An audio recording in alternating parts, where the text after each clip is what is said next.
کچھ سرجریز کی بات کر لیتے ہیں، کچھ جدت کی بات کر لیتے ہیں۔ اسلام آباد میں میڈیکل سائنس کی دنیا میں ایک تاریخی سنگ میل عبور کر لیا گیا ہے، جہاں پہلی بار روبوٹک سرجری کامیابی سے انجام دی گئی ہے اور پیمز اسپتال میں جدید ٹومائے سرجیکل روبوٹ کی مدد سے یہ سرجری کی گئی ہے اور اس سرجری نے پاکستان کو جدید ترین علاج کی صف اول میں لا کھڑا کیا ہے۔ بڑا ضروری بھی تھا بھائی، وقت کی ضرورت میں ہمیشہ کہتی ہوں، اور جب بھی ٹیکنالوجی کے اندر اچھا کام ہو رہا ہوتا ہے نا، اور ٹیکنالوجی انسان کی بہتری کے لیے استعمال ہو رہی ہوتی ہے تو ہم اپریشیٹ کرتے ہیں۔ اور اگر تھوڑا سا لگے نا، مجھے خاص طور پر اکثر آپ کو تو پتہ ہی ہے، آپ جتنے بھی دیکھنے والے ہیں، کہ ٹیکنالوجی کا غلط استعمال ہو یا پھر انسانوں کو دبانے کے لیے ان کی نوکریاں چلی جائیں، تو بھی ڈیفینیٹلی ہمیں اس پر بات کرنی چاہیے۔ لیکن یہ خبر اچھی خبر ہے، تو اس کے اوپر ذرا ہم بات کر لیتے ہیں۔ اس اہم سرجری میں برطانیہ سے آئے ہوئے بین الاقوامی ماہرین نے بھی حصہ لیا، جبکہ پیمز کے پروفیسرز نے بھی اس کے اندر اپنا رول پلے کیا۔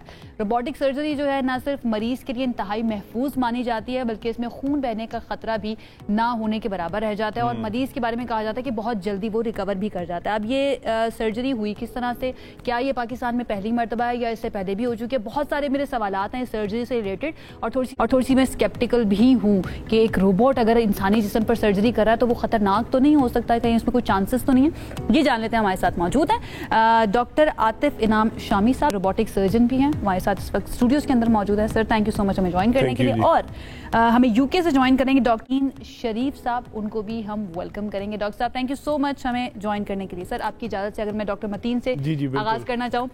ڈاکٹر متین، سب سے پہلے تو میں مبارکباد کہوں گی دیکھنے والوں کو بھی اور آپ لوگوں کو بھی کہ ٹیکنالوجی کے اندر اتنی جدت آ گئی ہے کہ وہ انسانی صحت کے لیے یا انسان کی بہتری کے لیے، انسان کے علاج کے لیے اس کے اوپر کام ہو رہا ہے۔ تھوڑا سا ذرا بتائیے اس روبوٹک سرجری کے بارے میں۔ دیکھیے، روبوٹک سرجری نہیں ہے، یہ کم سے کم ابھی 25 ایئر سے چل رہی ہے۔ سب سے پہلا آپریشن جو ہے وہ 2001 میں ہوا، مگر اونلی ریسنٹلی یہ پاکستان میں آئی ہے۔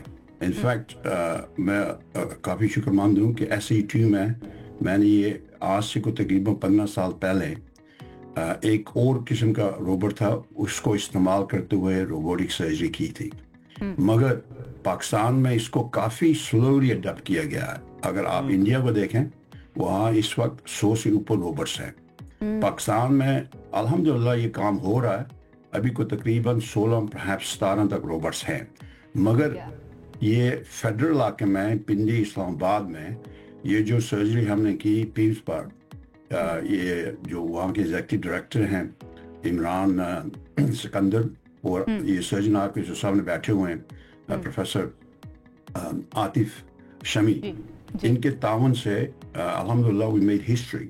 اس سے پہلے لاہور میں جیسے پروفیسر شامی کہہ رہے تھے، وہاں سے ہم نے ٹیلی سرجری کی۔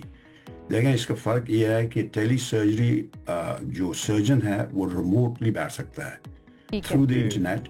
انفیکٹ آپ کو لازمی نہیں ہے کہ اسی ملک میں ہوں، تو یہ ابھی چل پڑی ہے۔ تھوڑی سی کلیئرٹی میں چاہوں گی، ویسے تو ڈاکٹر عاطف ہمیں بتا ہی رہے تھے، لیکن تھوڑی سی کلیئرٹی ذرا اس میں دیجیے گا۔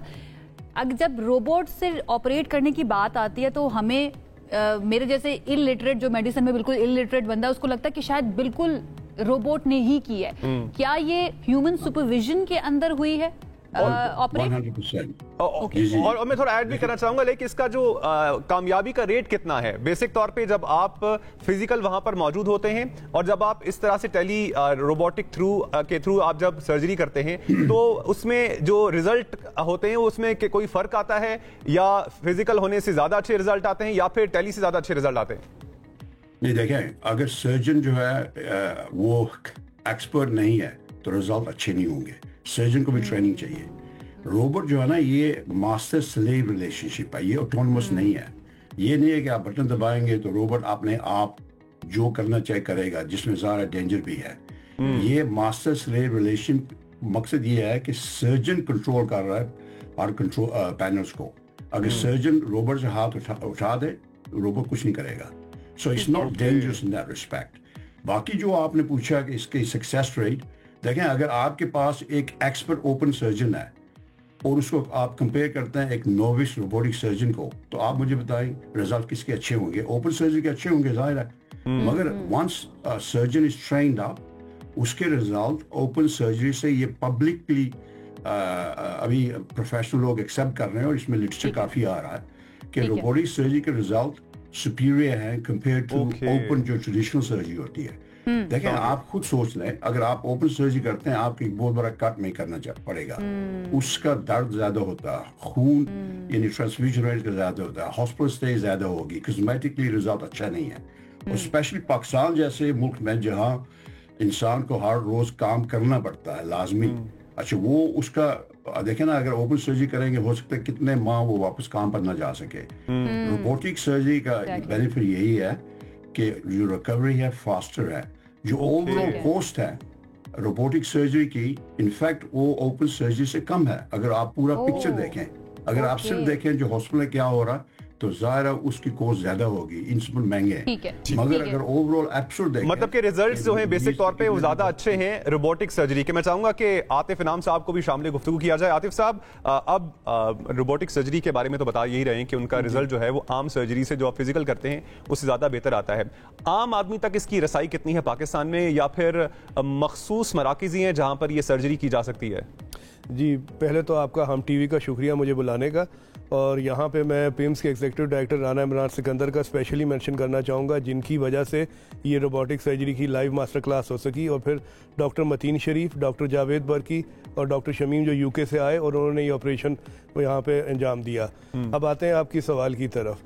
عام آدمی کے لیے ابھی ایکسیس نہیں ہے پاکستان میں, سوائے لمیٹڈ سینٹرز ہیں جیسے SIUT ہے کراچی میں, گمبٹ ہے, اس کے علاوہ کچھ پرائیویٹ سیٹ اپس ہیں. تو آپ یہ سمجھ سکتے ہیں کہ ابھی اس کی ایکسیس عام آدمی کے لیے فی الحال بہت ہی لمیٹڈ ہے. JPMC میں بھی روبوٹ ہے, وہاں پہ عام آدمی کرا سکتا ہے, لیکن اس روبوٹک سرجری کا ابھی تو بہت زیادہ یہ کاسٹلی سرجری ہے, لیکن چائنیز کے آنے کے بعد ملٹیپل جب روبوٹ مینوفیکچرز پلیٹ فارم آ رہے ہیں تو اب یہ پرائس نیچے آ رہی ہے کمپٹیشن کی وجہ سے. تو اٹس ہائی ٹائم کہ اب ہم پاکستان میں سرکاری اسپتال, پمز جیسے سرکاری اسپتال جہاں پہ آلریڈی خوشی کی خبر یہ ہے کہ PC1 اپروو ہوا ہے, پچھلے ہفتے اپروو ہوا ہے, اور وہاں پہ یہ روبوٹس لگا کے ہم عام انسانوں کو یا پبلک کو اس کا بینیفٹ دے سکتے ہیں. اس سے خواص بھی بینیفٹ اٹھائیں گے, صرف عام ہی نہیں. خواص کو پہلے خاص آپریشن کے لیے باہر جانا پڑتا تھا, اگر یہیں پہ ہو جائے گا تو ان کا وقت بھی بچے گا اور پیسہ بھی خواص کے لیے ہم کہہ سکتے ہیں ان کی اپنی چوائس بھی ہے نا, دے کین افورڈ اٹ کہ وہ اگر باہر جانا چاہیے. اچھا ڈاکٹر صاحب, یہ کہا جاتا ہے کہ انسان جو ہے مہذب تب ہوا جب تاریخ میں پہلی مرتبہ اس کی ہڈی جڑی ہوئی ملی, پتہ چلا کہ اس کی ہڈی جڑی ہے, وہاں سے انسان کے علاج کا پتہ چلا کہ دوسروں کا بھی خیال کر سکتا ہے. اور تب سے لے کر اب تک ہم نے اتنی ترقی کر لی ہے ماشاء اللہ سے, اب ہم روبوٹکس جو ہے نا وہ بھی استعمال کر رہے ہیں میڈیسن کے شعبے کے اندر. پریسیژن جو ہے وہ کتنی زیادہ امپورٹنٹ ہے, اور کیا اس کے اندر کوئی ایسا چانس بھی ہوتا ہے کہ خدا نہ خواستہ روبوٹ جو ہے آلدو سپرویژن کے اندر ہوتا ہے, بٹ اگین روبوٹس کے اندر پھر AI بھی ہمیں نظر آتا ہے کہ وہ آرٹیفیشیل انٹیلیجنس ہے, they can think them selves. تو یہ والی خطرہ اس کے اندر تو نہیں ہے اس روبوٹک سرجری خود سے فیصلے وہ لے سکتا ہے روبوٹ بھی؟ جی ابھی یہ تھوڑا وقت سے پہلے ہے کہ خود سے فیصلے لے. میں آتی ہوں ڈاکٹر صاحب آپ کی طرف بھی آتی ہوں. جی روبوٹک میں جتنی بھی سرجری ہے یہ ہمارا ایک مسکنسپشن ہے, غلط فہمی ہے. بیسیکلی جو سرجن وہاں موجود ہے اس کا دماغ اس کو ڈائریکشنز دے رہا ہے, اگر سرجن کا دماغ صحیح فیصلے کر رہا ہے تو آگے صحیح فیصلے ہو رہے ہیں. یہ اور بات ہے کہ روبوٹ استعمال کرنے سے مجھے پریسیژن زیادہ ملتی ہے لیپروسکوپی کی نسبت اور اوپن سرجری کی نسبت. ڈاکٹر متین کی میں کچھ آواز سمجھ نہیں پا رہا تھا اسٹوڈیو میں, لیکن دیکھیں جب بھی ہم اوپن سرجری کرتے ہیں تو بڑا کٹ دیتے ہیں, ٹھیک ہے, تو جتنا بڑا کٹ ہوگا اتنی زخم سے ریلیٹڈ پیچیدگیاں ہوں گی. روبوٹک سرجری کے اندر زخم پہ پریشر بھی نہیں آتا کیونکہ وہ انسٹرومنٹ اندر جا کے موو کرتے ہیں. اگر آپ کا ٹی وی اسکرین دکھا سکے, یہ دیکھیں انسانی ہاتھ کی لمیٹیشنز ہیں, ٹھیک ہے, جب ہم سٹکس یوز کریں گے تو وہ اس اینگل میں جائیں گی, لیکن روبوٹک انسٹرومنٹ اندر 360 ڈگری موو کرتے ہیں. اور اگر میں ادھر ہوں تو دیکھیں میرا کنٹرول نہیں ہے انسٹرومنٹ پہ, میرے ہاتھ کی گرپ خود چیک کر لیجیے. تو لیکن وہاں پہ ہم کس بھی اینگل پہ لے جائیں روبوٹک انسٹرومنٹ کو, اس میں کنٹرول اور پریسیژن پوری رہتی ہے. اچھا میرا کیونکہ بڑا کلوزلی ایکسپیرینس رہا ہے, میرے ابو کی اوپن ہارٹ سرجری ہوئی تھی کافی پہلے 2003-4 کے اندر, تو اس میں کٹ بہت بڑا ہوتا ہے, آئی نو دیٹ, پیر میں بھی اور چیسٹ میں بھی. چند سینٹرز میں دنیا میں روبوٹک کارڈیک سرجریز بھی ہو رہی ہیں.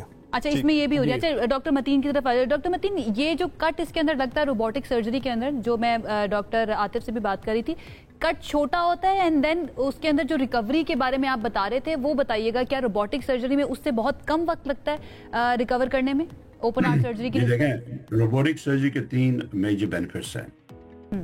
ایک جو ہے ویژن, یعنی جو آپ دیکھ رہے ہیں اس کی کوالٹی سپیریئر ہے, اس آپ کبھی میچ نہیں کرتے اوپن یا ایون لیپروسکوپک جو اسٹینڈرڈ کی وہ سرجریز کو کہتے ہیں. سو ویژن از گریٹ. نیکسٹ اس کی پریسیژن, آپ نے بات کی نا,